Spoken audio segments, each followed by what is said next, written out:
Okay, so welcome to the Responsible AI Workshop 2. So before we start off, I'll just give it like a brief recap of last session, because I know not everyone was able to attend, partially because of like the insanely cold and horrible weather we've been having. But I tried to like summarize all of it into like one slide with some of the core points. So the first point is about like how we go about defining what responsible AI is. So the definition that was presented in last workshop's session was responsible AI is related to development, deployment of AI systems consistent with user values, expectations, organizational values, and societal laws and norms.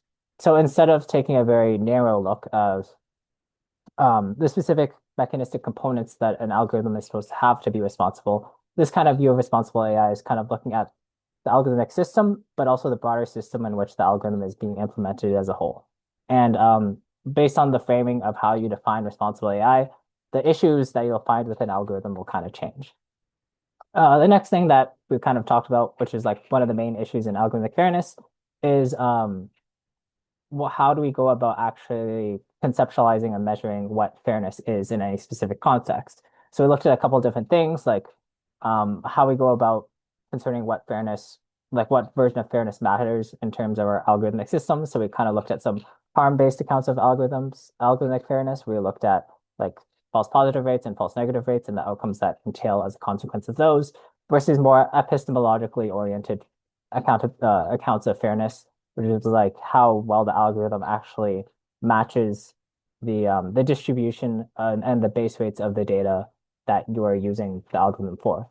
We also presented something called the impossibility theorem, which we also looked at wasn't necessarily as impossible as this mathematical formulation of you can't, like some metrics just aren't compatible with other metrics. So optimizing a certain metric of fairness means that some other metrics will not be um, will show like non-fair, like unequal or results or non-fairness, even if one metric says it is fair.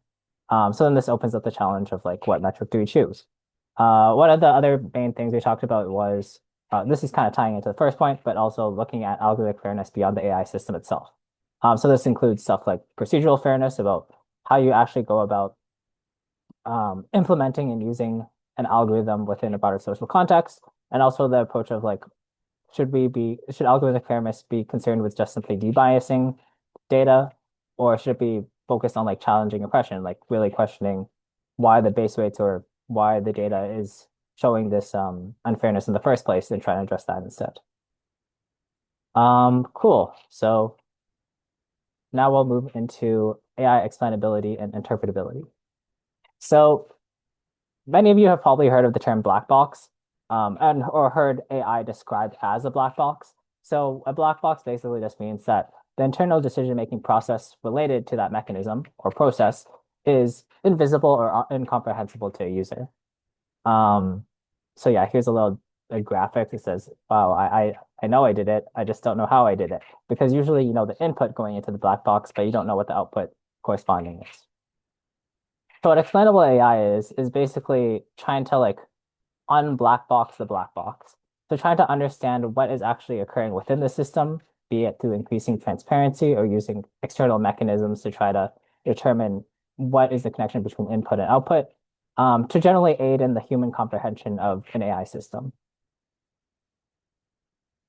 So this is just like a brief overview of the explainability section of this workshop. So the first part will just be framing what AI explainability, interpretability is, as well as some of the core language and understanding what is interpretable transparency and explainable AI. Talk about some two techniques related to explainable AI. So as I mentioned before, there's many different techniques used for getting an understanding of uncovering the black box. So this session will mostly focus on more traditional like ML methods. If you're interested in like some of the more modern like understanding how LLMs think kind of methods, some of this session will touch on that, but I would also recommend attending the session, the workshop on Friday next week, run by our academic director, Oscar, who's doing a whole workshop series on interpretability and expandability in that context. And then we'll finish off with kind of like a few critiques and of what kind of AI explainability, interpretability is, and really questioning like what does expandable methods really offer a user in terms of value. Cool. So let's begin with AI expandability, origins, and taxonomy. Okay, so 2009. There are a lot of great things that came out in 2009, like Minecraft and like Plants vs. Zombies. But if you were in the philosophy world, you would be really happy about 2009 because there's a great paper called The Philosophical Novelty of Computer Simulation Methods, created by Paul Humphreys. And in this paper, he kind of introduced this concept called epistemic opacity. I know I've thrown around the term epistemic a couple of times last session and this session. But just for those of you who are unfamiliar with it, epistemic just comes from like the Greek episthethi, which is related to like knowledge and knowing. So epistemology is like the field of philosophy of knowing and knowledge. So it's basically related, like basically if you break down the term epistemic opacity, it's like knowledge opacity. So let's look at what epistemic opacity really is. So the formal definition provided by Humphreys is a process P is epistemically opaque relative to a cognitive agent X at time T, in the case, like if and only if, so and specifically in the case where X does not know at time T all of the epistemically or understanding related relevant elements of the process. So here's just kind of like a brief diagram to kind of lay it out. So suppose at time T, you have this agent, and you have this process where like a process is just any form of input, some form of transformation into an output. Then basically epistemic opacity means that, or there is epistemic opacity if at this specific time this agent isn't fully able to understand like the whole steps of what's happening within this process. So time is relevant because like if you have certain knowledge, maybe if like the process is simple, like I don't know how to make a pot, like a clay pot, and maybe a cognitive agent X just had never like looked that up or never attended a session on how to build a clay pot, then he wouldn't know. But maybe down the line at a later time he'll know. So then in that sense, like the epistemic opacity changes. So there's like, yeah, there's like kind of three major factors. It's like the time of the thing occurring or the knowledge occurring, the cognitive agent themselves, and the process. So in the context of deep neural networks, um, oh, actually, I guess I should start off. Like, how many of you are familiar with like deep neural nets? Okay, so some people. Basically, the idea of a neural net is you have a bunch of these repeated layers of um, this general function where it's like you take in a bunch of inputs, you multiply it by a weight, and then you sum it together. So you can think of it as like a really big version of y equals mx plus c, such as like just like like a linear line. But you just have like multiple different m's and a lot, which is corresponds to your weights, and a bunch of x's. So like a bunch of different inputs. So what you do is you have a series of inputs, you pass that into your function, and then you do that operation, and it creates some values in your first hidden layer. It does that same thing again, where there's now it takes a bunch of those inputs and passes them through a bunch more weights, and then you get to the next layer, and you keep on kind of doing this function until you get your output. So the general gist of this is you use a method called backpropagation, where it automatically determines, like similar how when you do like linear regression, it automatically figures out what your gradient should be, what your m should be. Here, the equivalent to m is w. So what gradient descent does, it automatically determines what your w should do. So if you just pass in tons and tons of data, then it'll automatically learn the best w's. So then when you pass it through the algorithm, when you have an input, the output that you'll receive, it will just be um, will be similar or representative to kind of data that it's seen before. So I guess one question is, we know if for a neural network, we know the inputs, we know the outputs, and we know the general kind of algorithm that's kind of dictates this process, which is this and also gradient descent. So I guess one of the questions is, why is this epistemologically opaque? So I'll go back to this to kind of show you what epistemologically opaque is. Does anyone have any like guesses or feel free to put it in the chat or just ask. I'll wait like 20 seconds, and if no one says anything, then I will say something.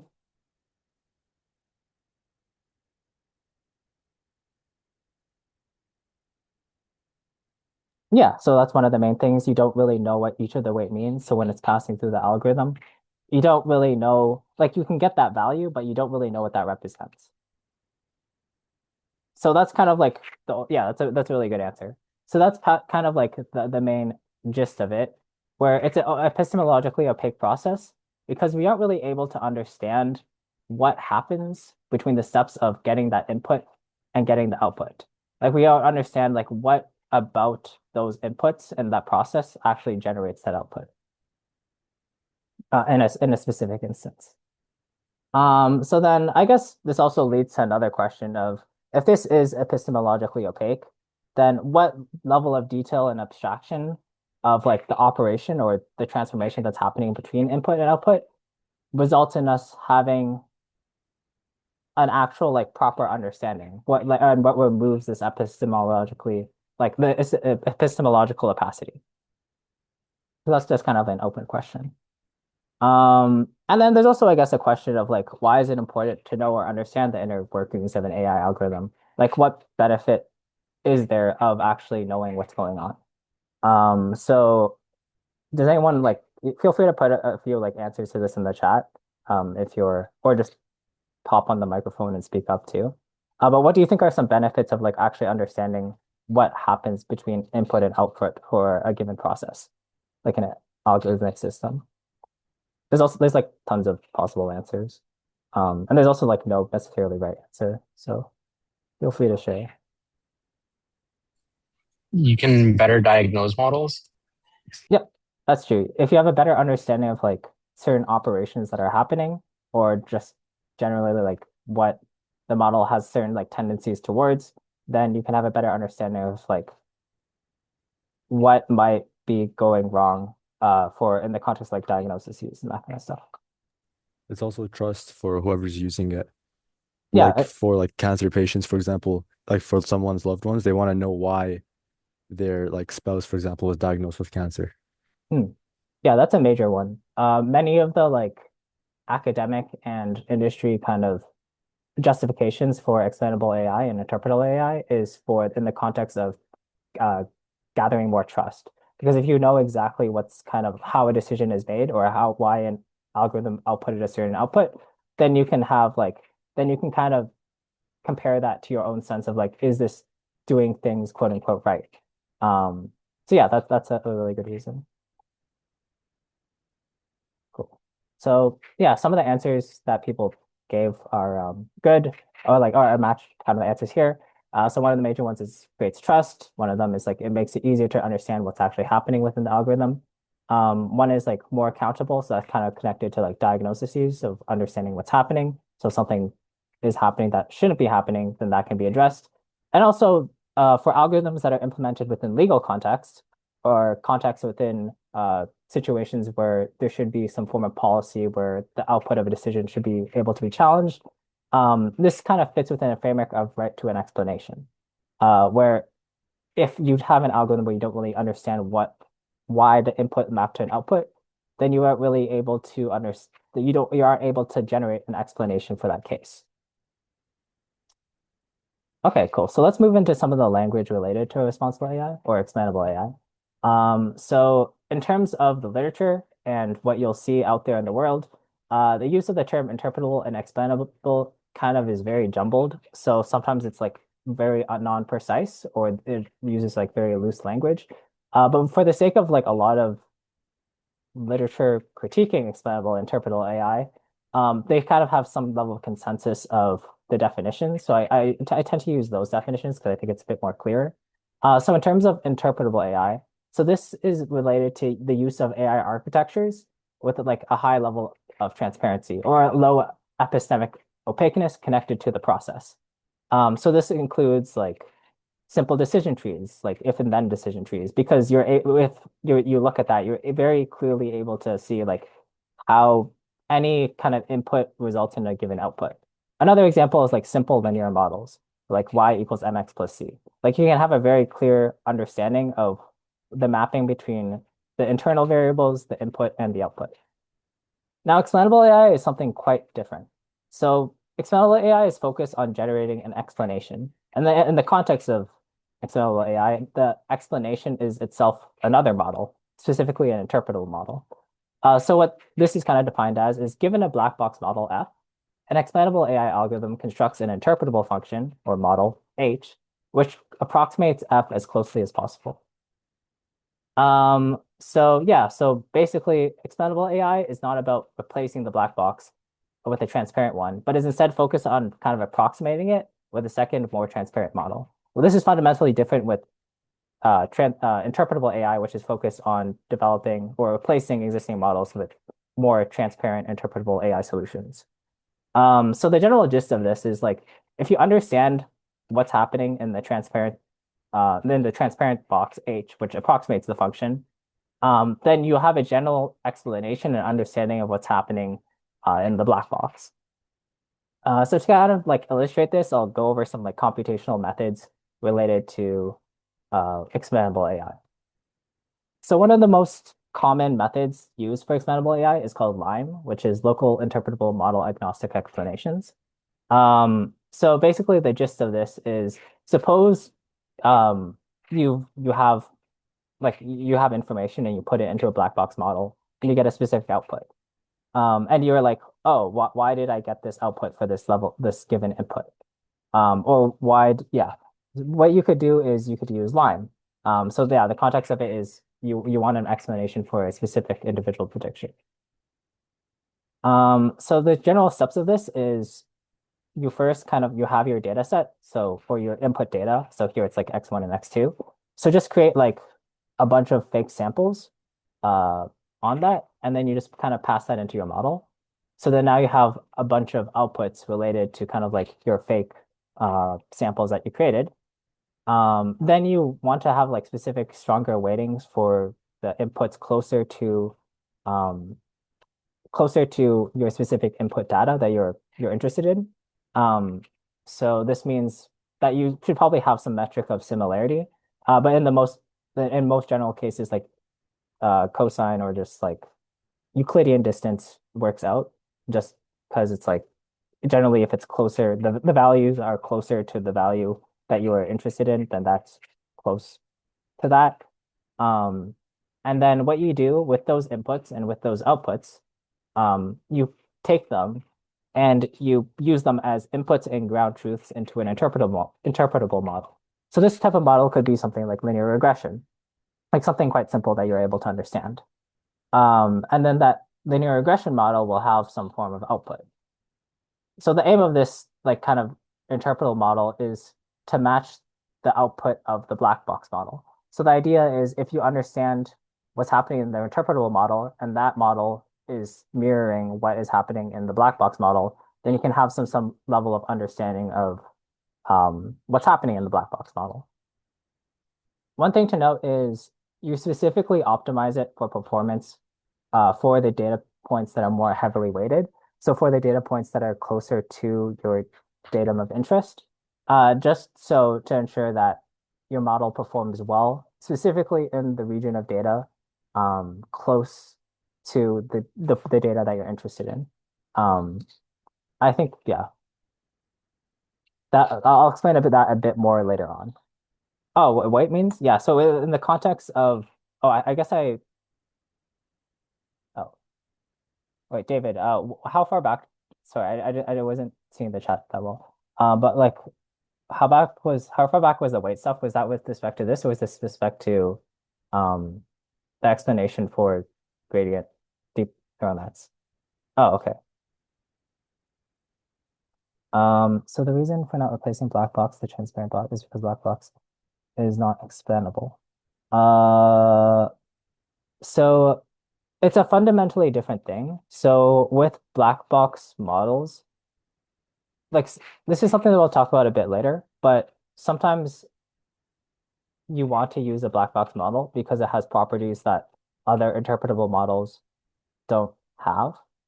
Um, But you can use expandability methods like this on any form of model because all you need for this, for example, is you just need an input and a ground truth, which you generate from the output of the model.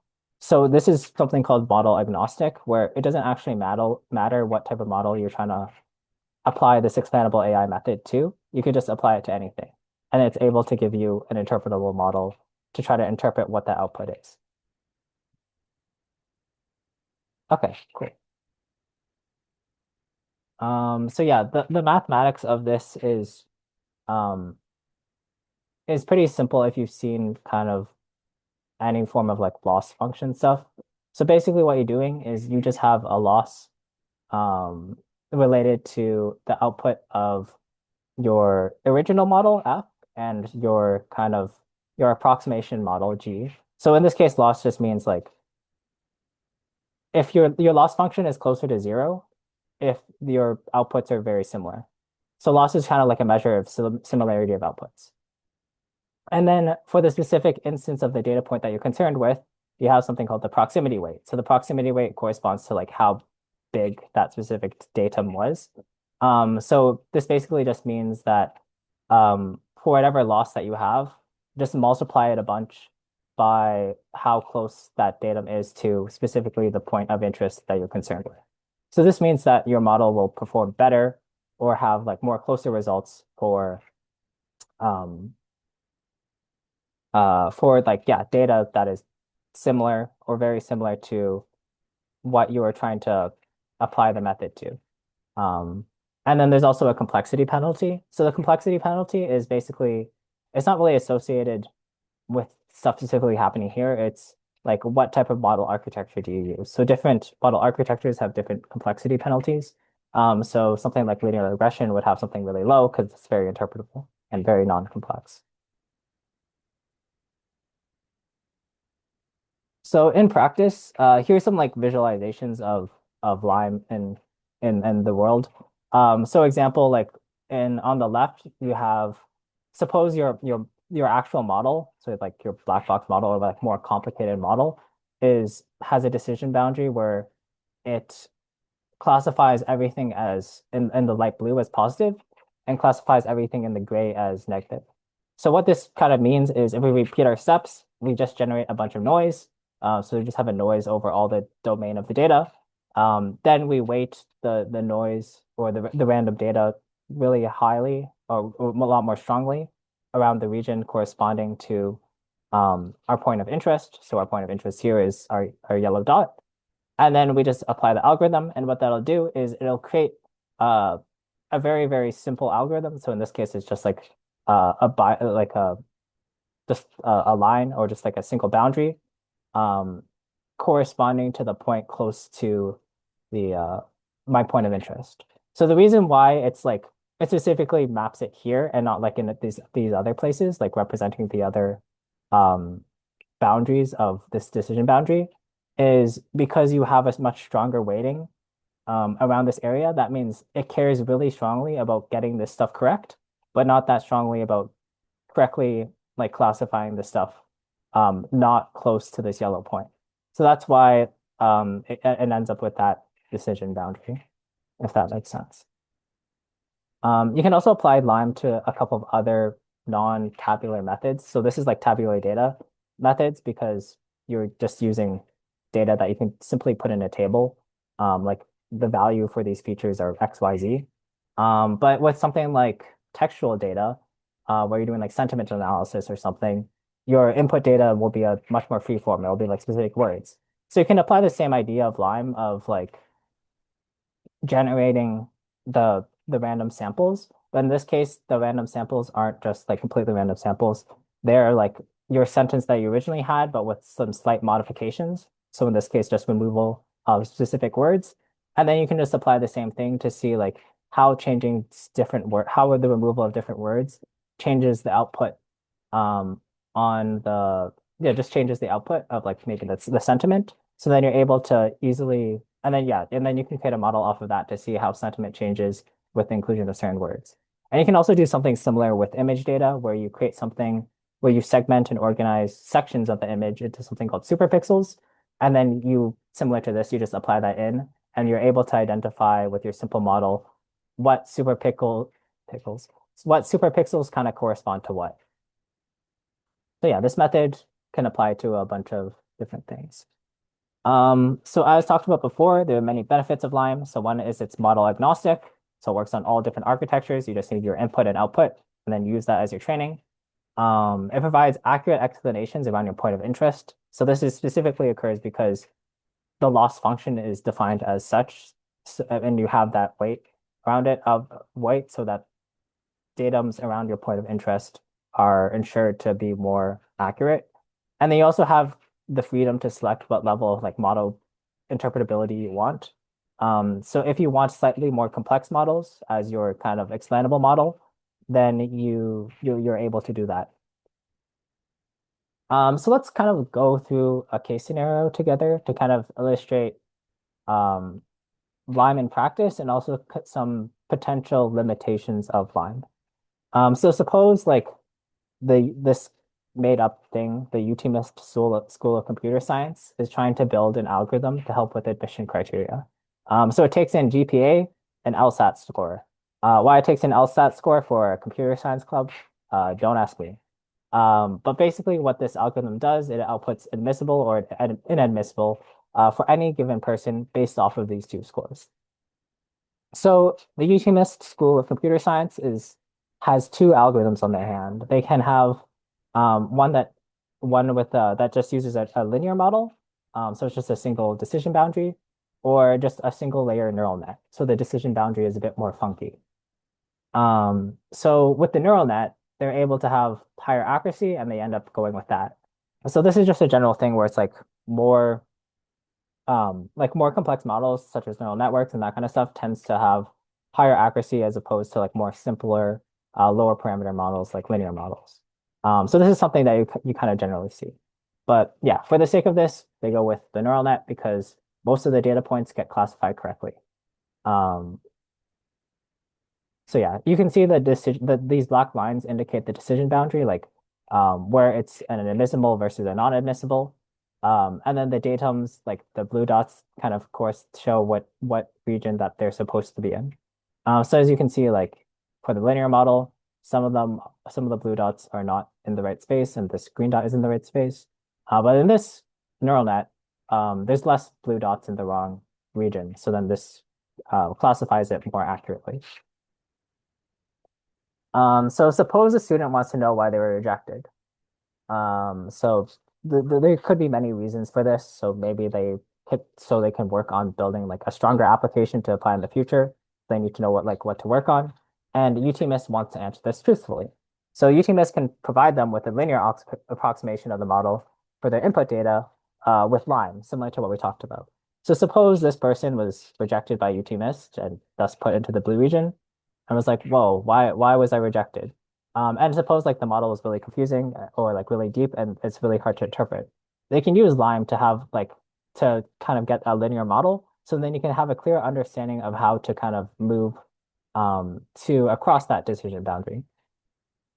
So in this case, the linear model is able to help because it's just clear from the value, just given this input, that if you just move the GPA up a couple of points, then you get into a different boundary. So then this kind of gives a clear actionable step as to like what the student should do in order to get into UTMIST. So this kind of like introduces this idea that explanations in the context of expandable AI can be valuable when they guide actions. But there's also a potential few issues that might occur from the use of Lime in this instance. So one is like insincerity. So insincerity in the sense of like, suppose that someone else asked the UTMIST School of Computer Science why they didn't get in, and they were specifically located in like this person in this blue dot. The algorithm that they would have gotten, or from Lime, if Lime was used on the model, would generate this blue line because it's closer to this region of the decision boundary.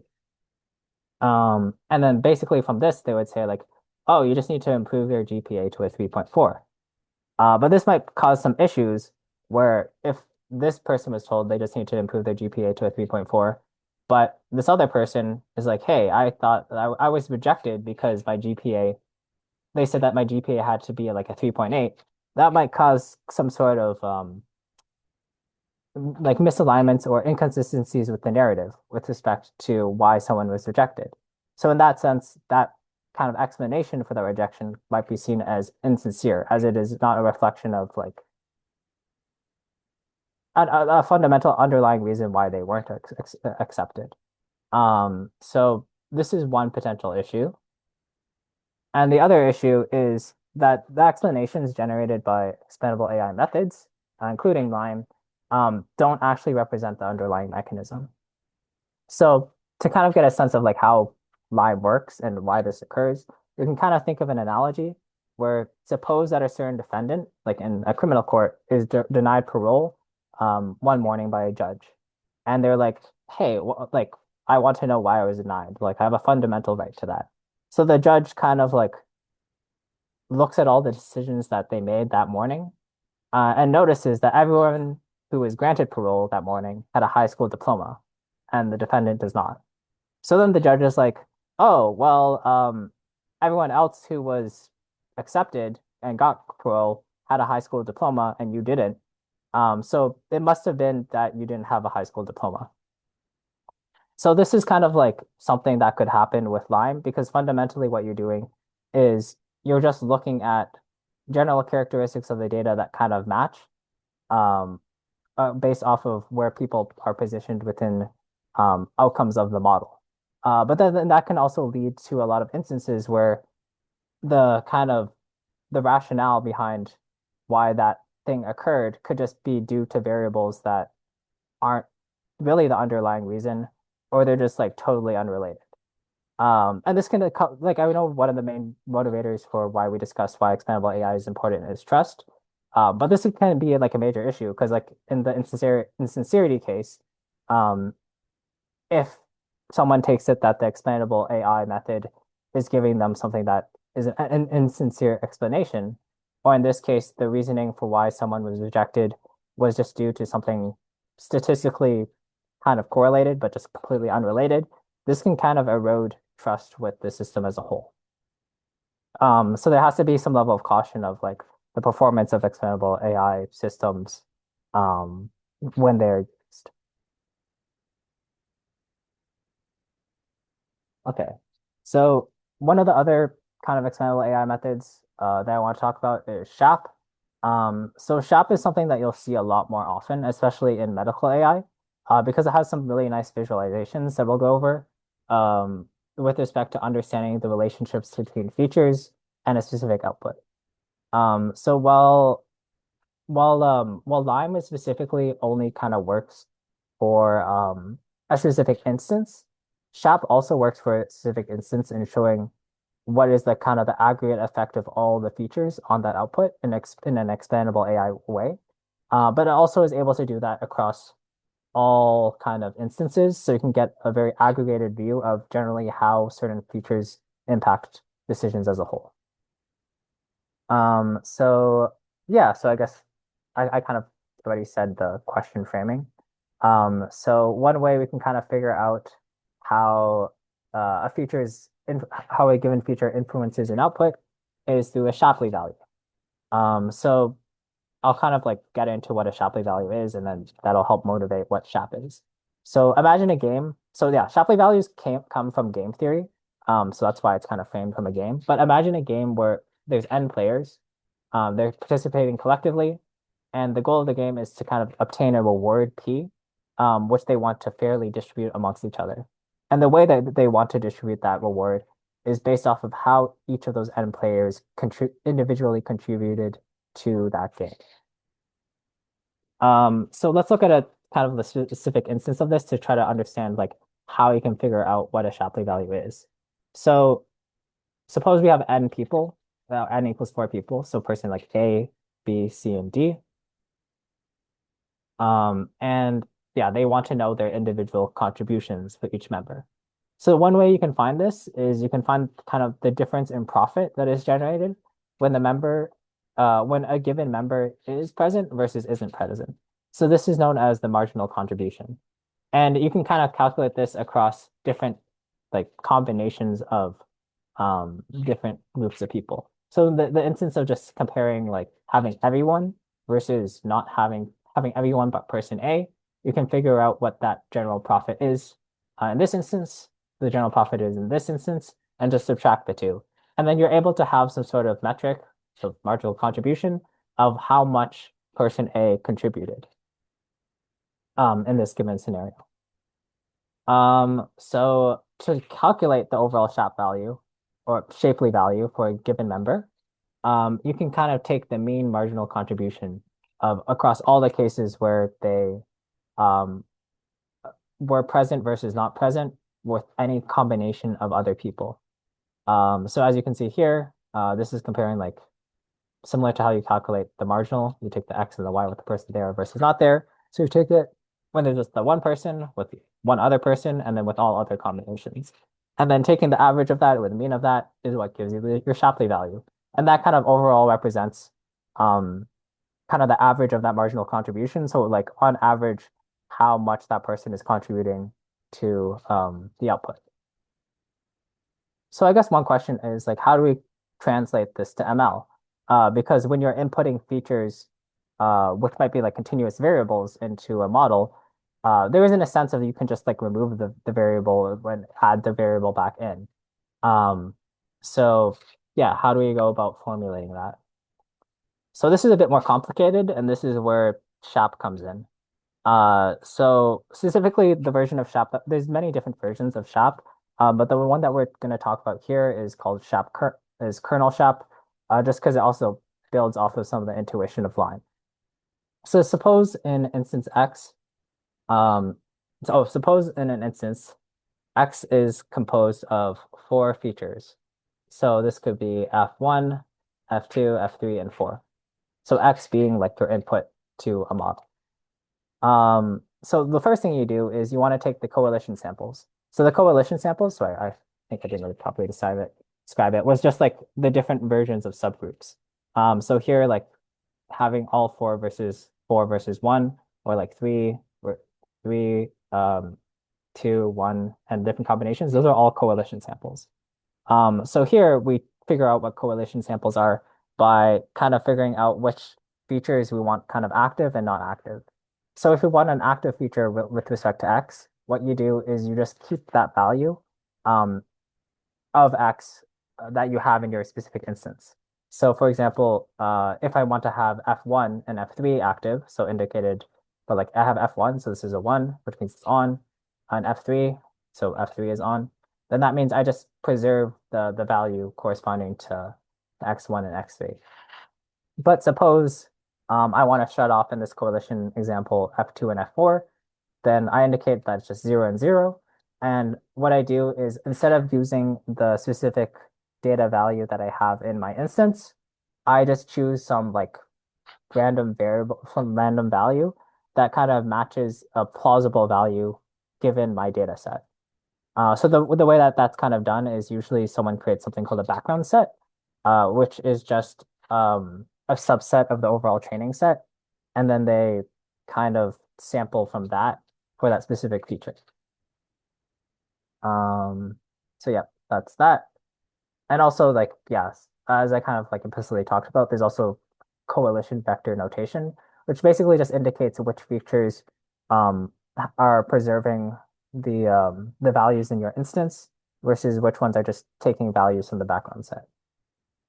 Um, so then you can kind of lay that out. Oh, also then you pass this into your ML model. So then you get some form of prediction corresponding to your input for that. Um, so then you can kind of set up a linear regression problem where each datum um, is this like correlation vector and with a corresponding target of what what was the product of not product, what was the output of the black box model when it had this specific combination.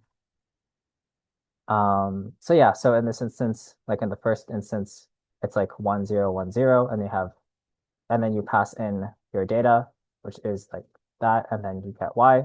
So then your first kind of datum for your linear regression problem is just 1, 0, 1, 0, because you had feature 1, you had feature 3, but not 2 and 3. and then you have some target.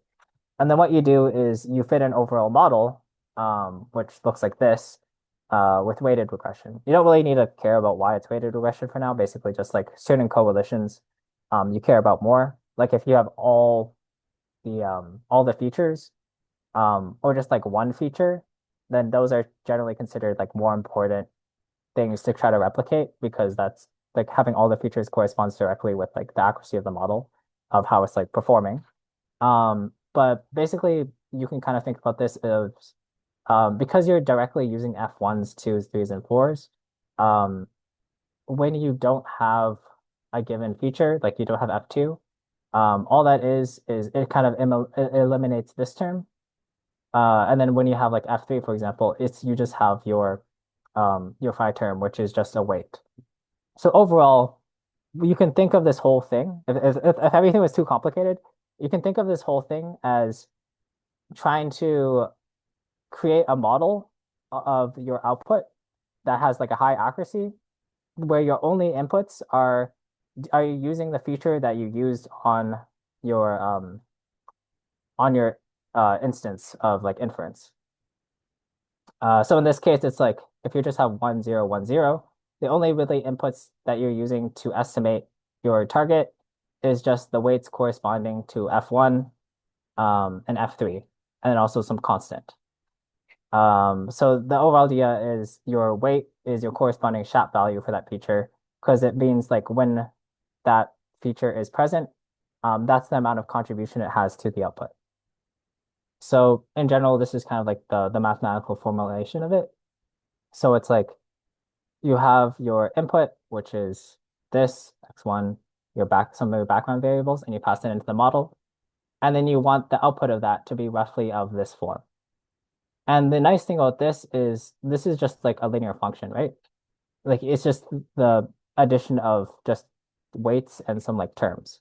So this is like an interpretable model that you can understand, and you can easily understand for any given prediction how much each of these weights are contributing to that output. Um, yeah. So you can kind of visualize SHAP in a couple of different ways. So for a specific instance, for example, I can use something called a waterfall plot, which just shows up what are the different weights calculated out for each of those things. So because like on the y-axis, these are all distinct features corresponding to the inputs of a model. These values here that you see correspond to these weights. So like for feature one, for example, which is number of rooms, this is just this. Working class, this is just this, etc. So basically what this means is, suppose you made a prediction. Um, yeah, so for your given prediction, like these are how much each of these feature values are contributing to the overall output. So here you can see that the overall output for the model was like 21,000. So then this just says like, oh, well, the number of rooms related to this. So this is like predicting a house. So because they were like about 5.87 rooms, that reduced the value of the house by negative 3,497. And because like the person is like working class, then that increased the value of the house by this, or like, so you can kind of see the individual contributions of each of these features to the overall output. So one thing about this is this can be useful because it shows generally like if things are acting the way that they should be acting. Like if you expect like a really low crime rate to increase the value of a home and you see that within your SHAP value, then that means like the the way that the model is operating is kind of reflecting the way that you would expect reality to occur. So this is kind of like similar to like ability about like being able to just kind of like diagnose what's happening in the model, because you're able to see with this method if the patterns of how features are positively or impacting or negatively impacting the score match what one would expect. But a fundamental limitation of this is you're not actually using your model, you're using a model that is like based off of your model. So these values aren't actually really saying what's explicitly happening with respect to the model that you have. It's just making some assumptions, or it's trying to like estimate how these features are influencing it. So this kind of suffers from all the issues with Lime that were presented, where you're not actually understanding what's happening mechanistically within the model, but you're getting like an explanation for it. And that's just the kind of gist of the the main challenge of like expandable AI. You get the general explanation, but you don't understand, or like you get an explanation in the sense of like you get some sort of reason based off of some other model, but you don't actually really understand why something occurred. The nice thing about Shapley too is you can also run this across a bunch of like all the instances that you have. So for like every row of data within your data set, and you're able to kind of visualize this across your data set to see what generally um, corresponding values of certain features have on the impact on your outputs. So here, for example, for working class, you can see that um, when your working class values are really, really high, you tend to have really high SHAP values, or so really, sorry, really negative SHAP values. While when they're very low, you tend to have really positive SHAP values with respect to this. So you can kind of see like the relationship between the variable and the output across the data set with this method, which is something you can't really see with Lime because Lime is just specific to a specific instance. So yeah, those are two methods that are used commonly in expandable AI. There's also many other methods, like there's integrated gradient methods. There's methods which are like especially for images like attention maps and sinks to try to determine where the model is attending to. But yeah, SHAP is kind of something that you'll probably see popping up, especially if you do medical AI, because you'll see tons of medical AI representations or representations of like outputs in medical AI using SHAP. Cool. Any questions about any of the SHAP stuff? I know it's quite like um dense with respect to understanding the algorithm, but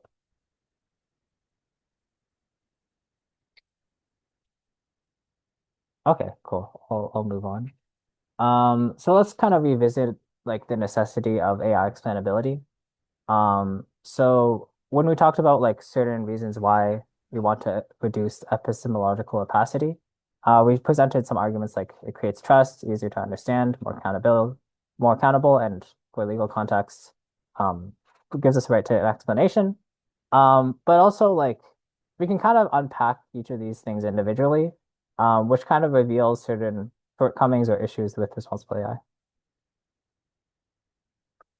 AI. So with respect to trust, oh, actually, I was organized. Um, yeah. So actually, I'll get into trust a bit later. So one thing that we also talked about is so one thing that we have to be cognizant about with responsible AI is the trade-off between interpretability versus accuracy. Because as we kind of talked about before, when you have more interpretable models, they tend to be simpler.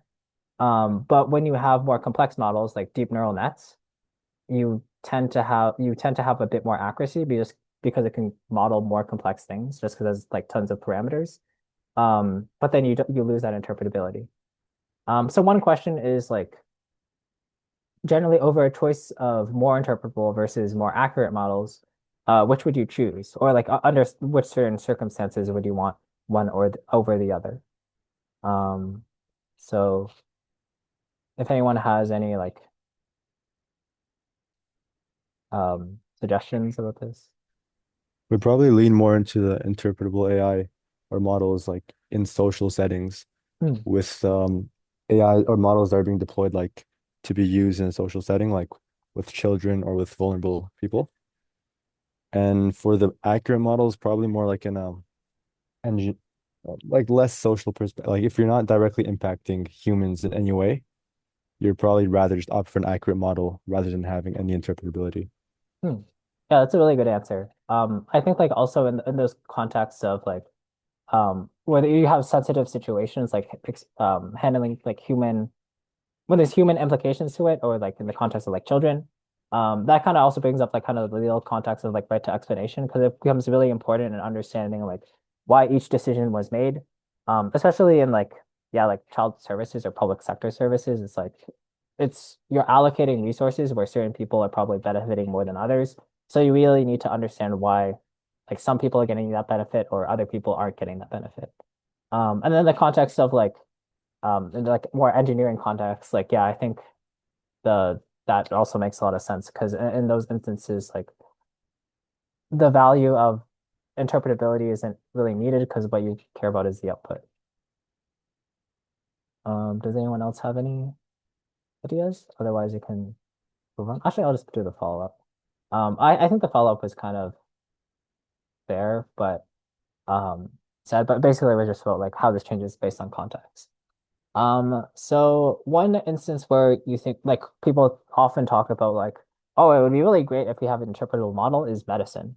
But there's also a lot of discourse about say about the potential kind of inappropriateness of prioritization of interpretability within medicine. So one of like the major papers that actually came out of U of T is called like believing in black boxes. Um, so it basically argues that within medicine, explanations aren't really always present with respect to all of their processes.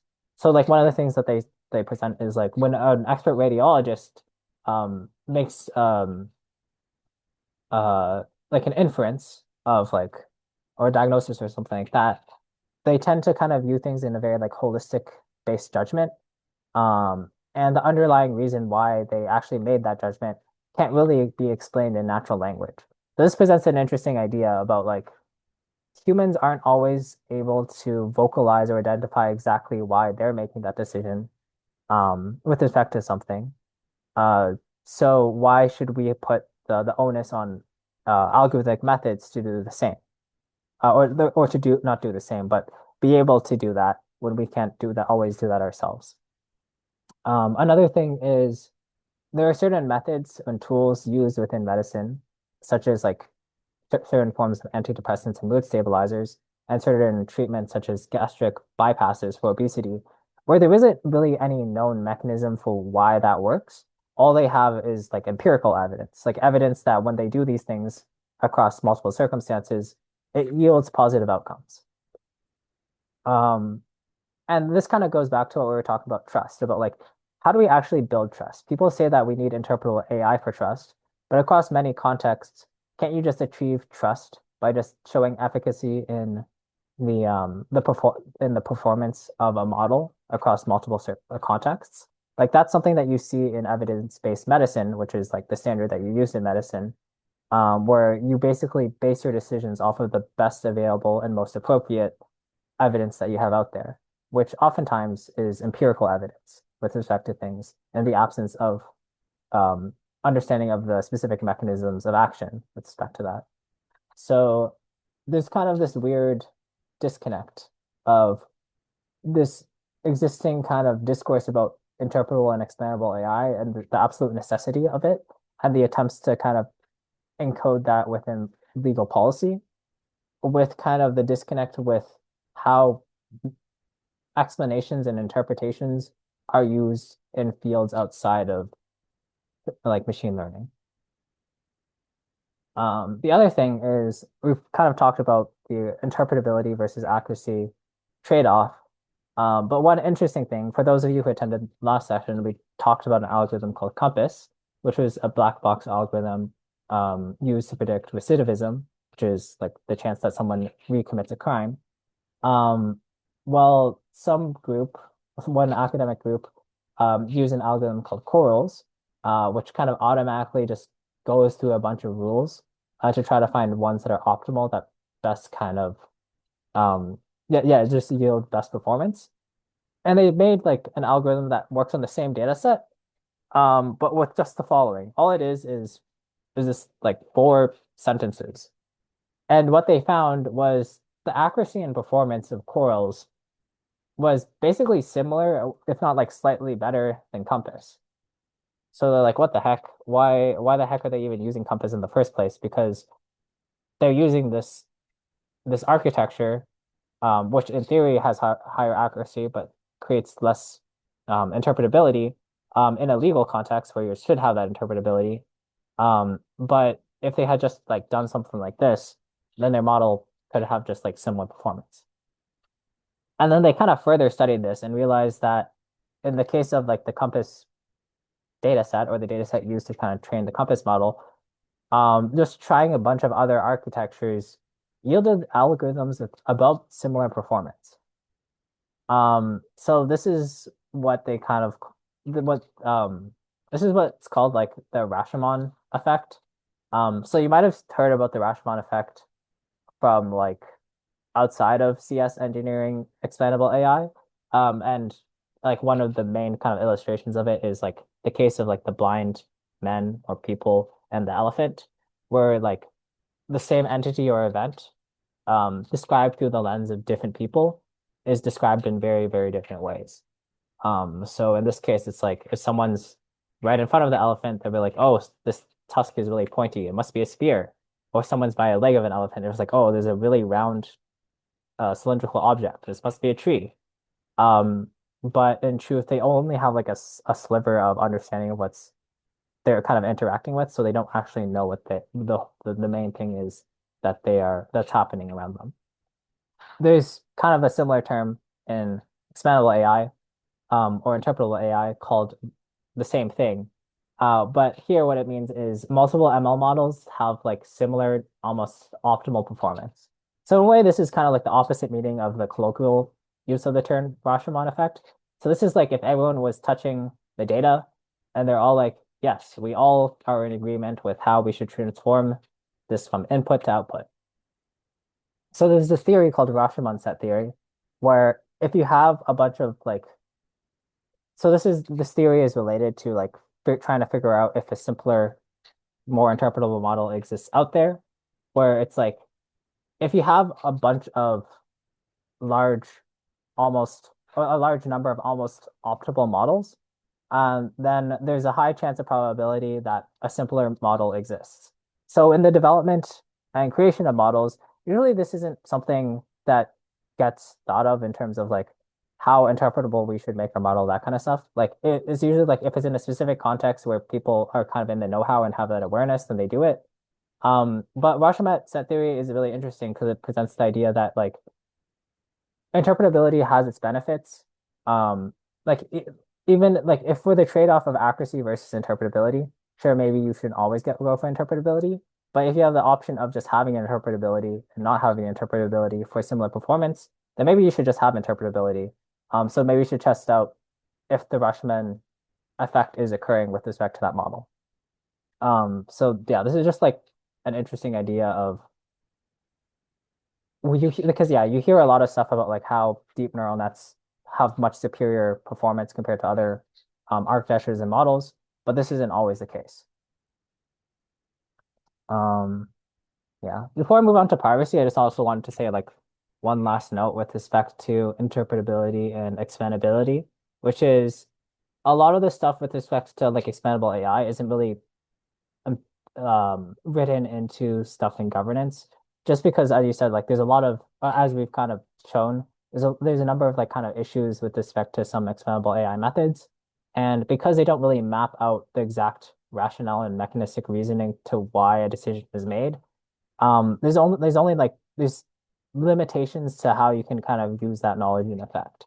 So a lot of the time when you see the use of expandable AI methods, it's mostly in the context of garnering trust, um, because it kind of maps out how certain input variables kind of relate to the output in a way that matches reality.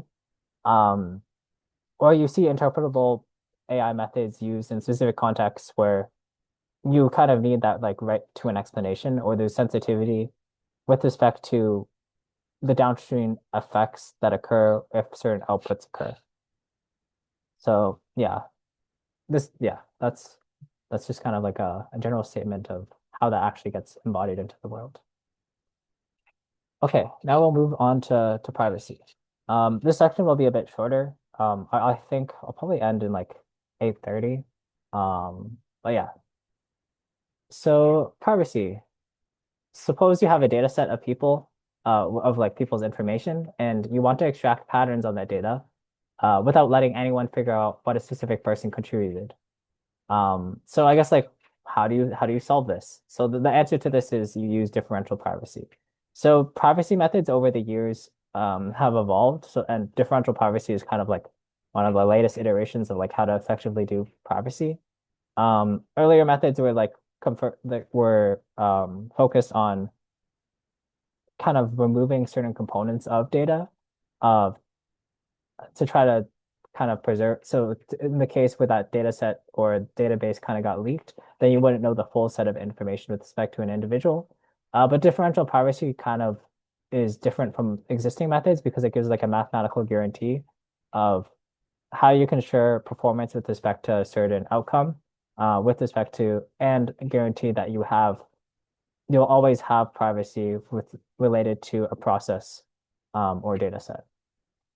So basically the TLDR of differential privacy, it's a formal guarantee that a method, so in this case, we're talking about machine learning, so a machine learning model or does not rely too much on a single person's data.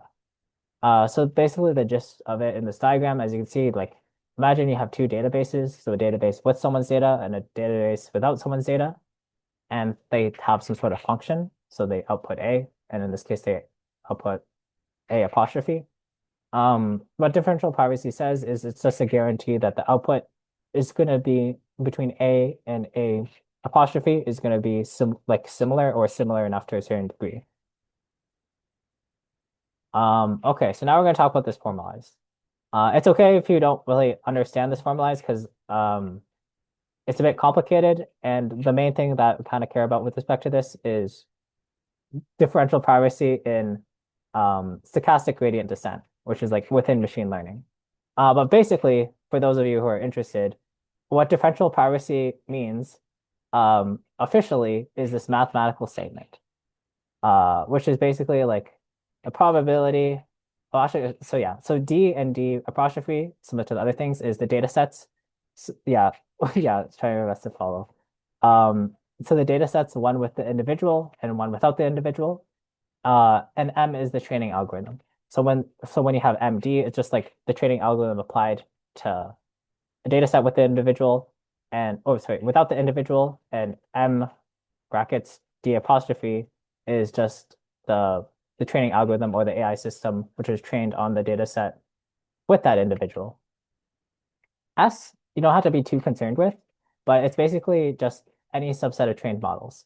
So this basically just means that specifically a subset of trained models which possess a characteristic that you care about.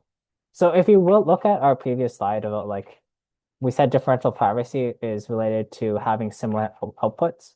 So in this case, our what we define our similar output to be is like falls within the same subset. So yeah, a subset could be like this should just mean like, oh, we want to make sure our models like all have really good accuracy, so like above 90% accuracy. It doesn't really matter what it is exactly, but it's just like whatever this notion of similarity is that you care about, that's what S is. S is just like the subset of everything that possesses that characteristic that you want to be similar. And then epsilon here is privacy loss. So basically, it's like how much one. I'm sorry, I forgot to write this out fully, but it's basically like how much are you willing to for that probability to kind of um how much are you willing privacy to kind of change like a system? I think that that'll become a bit more apparent in here because I think it's best to understand it in the context of e to the x. And then you can pretty much just ignore delta.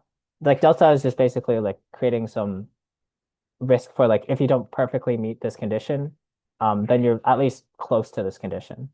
So this kind of mathematical thing translated is basically pick any property of your trained model that you care about, or a model that you care about, such as performance, accuracy, etc.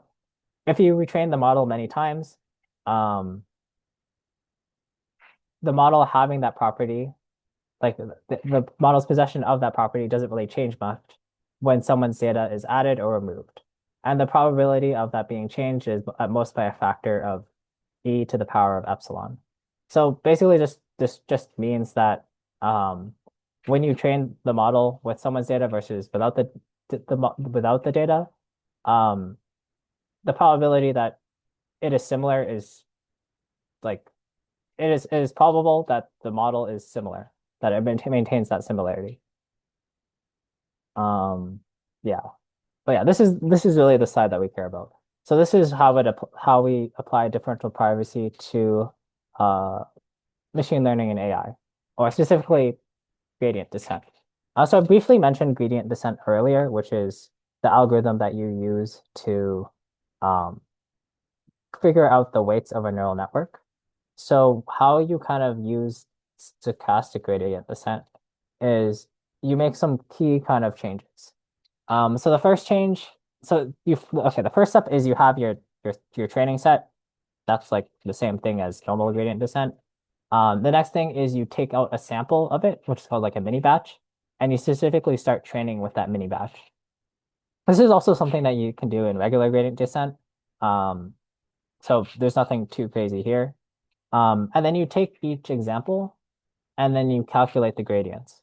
So in this case, calculating the gradients basically just means like calculating, like based off of that example, figure out how to change the model weights in a way such that the model is performs better on that example.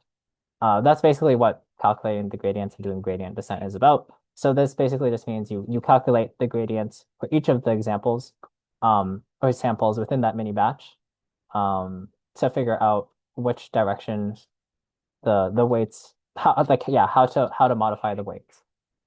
This is so the two blue boxes are kind of where gradient dis is where differential privacy actually is doing its thing. So the first thing is gradient clipping. So what gradient clipping is um if a gradient change or gradient is too large, then it basically says like that's too big. You can be at max this size. So this ensures that for any given change corresponding to a specific change in corresponding to an update step into the overall algorithm, it means that it can never make too big of a change to the algorithm as a whole. That's what clipped gradients do.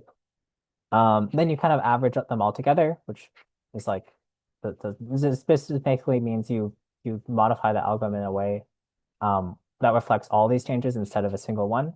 And then you add in noise corresponding to the size of your mini batch. So what the noise does is it basically makes it such that it's not the noise is scaled to an amount relative to your clipped gradient and your mini batch size, so that if when the update occurs into the model, it's not clear if that update is because of just pure noise or if it's because of the clipped gradients. So what this means is for any kind of characteristic of the model itself that occurs, you don't really know if it's a product of a specific individual or if it's the product of just random chance.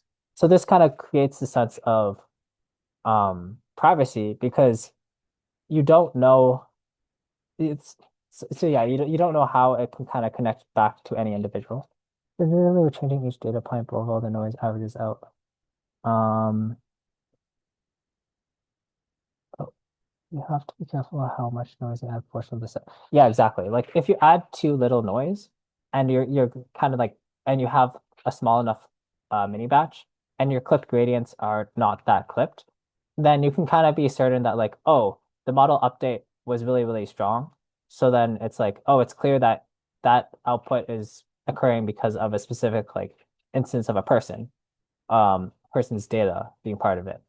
So then yeah, so then that can kind of become an issue with respect to privacy because then you can kind of identify that person or that characteristic change as a product of that person gets incorporated into the model.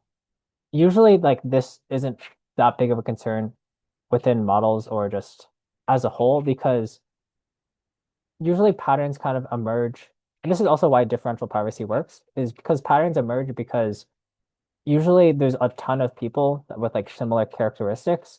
So then it doesn't really learn from any one specific person. It just learns from the overall kind of pattern of characteristic patterns with respect to those characteristics across that population of people trained upon in the data set. So and that's how the model kind of learns stuff as opposed to just like is stupid from all the noise. Because even if each of these individual clip gradients are small, if there's a ton of people, which kind of suggests like the model should update in a certain way, then that means that it'll learn that overall characteristic. But then the noise just makes sure that like if there's one person with like one specific characteristic that is really, really unique, and the only way for the model to know that is if they trained on that person, then you kind of aren't really then an external person looking into the model or when the model operates, is it they're not able to identify if that person was present or if that was just noise because the influence that that one person has over the model is like equivalent to or smaller than the amount of randomness that the noise generates within the training of the model. Okay, cool. So yeah, that's the general gist of differential privacy with respect to stochastic gradient descent. Um, yeah, I'd recommend I also realize you kind of need to know what stochastic gradient descent is before knowing this, but basically stochastic gradient descent is basically um the gradient descent, so applying the gradient descent algorithm applied to like individuals. So that's why it's like per example gradients. Cool. Um, so the introduction of noise um does have some performance outcomes on the model as a whole. So if you have more noise, then that means that the model is being fed more just like randomness. Um, so then the model does really like not really bad, but the performance of it can start to suffer because basically you're just telling the model to update randomly. So if you just keep on telling the model to update randomly with some level of like correct updates or updates that are informed by data, then it's not going to do as well as a model that was informed by just the data itself. So then there's this kind of trade-off between privacy and performance in the context of differential privacy. So a lot of like organizations use it because it's like, hey, it allows them to like use your data in a way that isn't causing risk to those individuals. And then if they're able to just intake more data, then this kind of like trade-off between accuracy and privacy isn't as much of a concern because if they're able to access more like sensitive data or just data that they wouldn't have been able to like use otherwise if they didn't use differential privacy because they'd be like they shouldn't have access to it or something. But then they say like, oh, it's fine to use it because we keep the information private or people can't be traced back. Then it can actually give them a bigger data set which can kind of lead to better performance. So yeah, there's a lot of differential privacy is something that you see a lot more, or like just a lot in general, out in the world. And if differential privacy is something you're interested in, U of T has also a lab called Paperno's, not Paperno's lab, um, Claverhan's lab run by Nicholas Paperno, where he does a ton of research into differential privacy. It's also one of those forms of responsible AI that gets a lot of industry attention because it's really compatible with the notion of like building models out into the world and deploying them.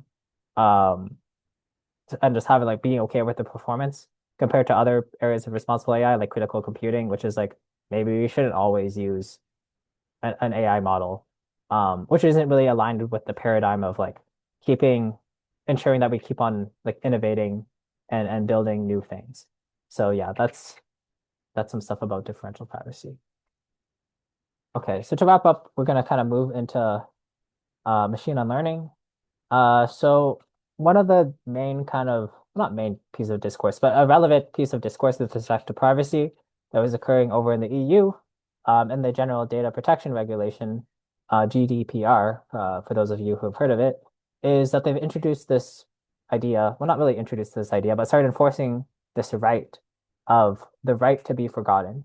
So basically, this means that they say that people have a right fundamentally to have information held that about oneself that is held by other organizations, such as companies, they have a right to have that removed. So they have a right to request it, and then within a timely manner, have that organization delete that information. So then this has kind of sparked some curiosity of like, well, how does this work in the context of machine learning? Because all of these machine learning models, like they use like massive amounts of data, and there's like tons of people that kind of contribute to how those models operate. So how do we kind of like remove personal information upon a request for models like this? This introduces the idea of machine unlearning. So this is just general techniques of kind of removing one's specific data from a model as a whole. So one way of doing this is full retraining. So full retraining is probably as basic as you get. It basically is like, okay, let's just rebuild the model, but without the person. And that's it. It's just you remove the person from the data set and you just retrain the whole thing. So what might be like a potential issue of doing this? Yeah, it's easy costly. This is like really inefficient and really impractical for an organization to do because as you said, like many modern day machine learning and AI models have like billions of parameters and use like tons and tons of information. So it seems really, really unrealistic if one person is like, hey, I'm not happy that my information is here, that company has to retrain a whole model. So this kind of moves us into like the main kind of more interesting kind of components of machine learning. So one of the main methods that is used is called CISA. This was developed by, so I mentioned the Clever Hands lab earlier. So this was actually developed by the Clever Hands lab, or at least the researchers there. So it's called shared, isolated, sliced, and aggregated training.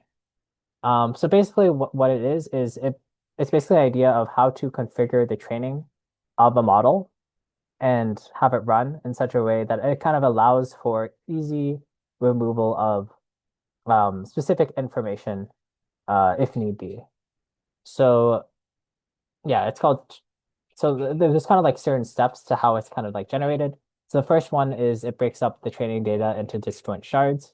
So if you see these massive rectangles of like blue, those are the different shards. So it just represents like different splits of the training data, where each one is disjoint. So there is no intersection between like shard one and shard two. You will not find any data that's common across them. The next step is you break up the shards into slices. So if you see these kind of smaller rectangles, those are slices. So it just means like further breakups of that data. And then what you do is you train different models. So like model M1, 2, all the way up to N on different shards. And then you train them on like different slices and you save the parameters as it goes. So then now you have a bunch of like different models trained on different data. And then what you do is when you need to like functionally use up the model, you kind of aggregate the decisions across the different models and then use that as an output. So there's many different ways of aggregation. So one common one is just like using the mean or just using the most common output. Um, so yeah, this basically allows you to so yeah, now you have a bunch of smaller models and they have like the same overall output. But then the interesting thing is when a learning request comes in, what happens is you remove the data from a specific shard and you turn off that machine learning model. So in this case, it's like if a request comes to stop using the model, which is this existing model, you turn off that specific model that contains that data, and then you remove that data from the shard, and then you go about retraining only this model. So instead of retraining the entire model, you only retrain a tiny, tiny component of the overall aggregate model. And the way you do this is if you go back here, suppose like your data to unlearn is specifically in this slice. Well, if you trained it sequentially where it's like you trained first MN on this slice, and then you save the parameters, and then this slice and this slice together and train the save the parameters, and then these three together and save the parameters, and these four together and save the parameters. Instead of just having to train by scratch, you can just take your initial version of the model, which just had these parameters, and then start training with all the other ones. So this ensures that you don't have to do as much backtracking in terms of retraining. And then once you've retrained it, you can just pop it back into the algorithm, and it'll be able to perform without that model, without that data within it. So yeah, that's basically the gist of machine unlearning. There's multiple different methods of this. So this is what's called exact machine unlearning, where you are precisely removing the specific data that you want to unlearn. So it just guarantees that that data is not influencing the output of the model. But there's also some other existing methods for machine learning, such as more abstract ways. I think it's called like weak machine unlearning, where you try to identify like certain characteristics of the model that are influenced, or that are importantly influenced by specific input data points, and then you kind of remove those characteristics and attributes of the model. So you don't have to go through the whole process of doing any form of retraining. So yeah, that's the gist of machine learning. Okay. So yeah, that's it for this week. Hope you found it interesting. So as I said, like next week we'll be on governance and um human-centered AI and AI alignment. I think we'll also try to have the next week one in person. I think the weather is going to get a bit better. But yeah, thanks so much for dropping in to the session today. Really appreciate you spending your time listening in. If you have any further questions, feel free to stick around and ask me. And yeah, thank you so much for coming.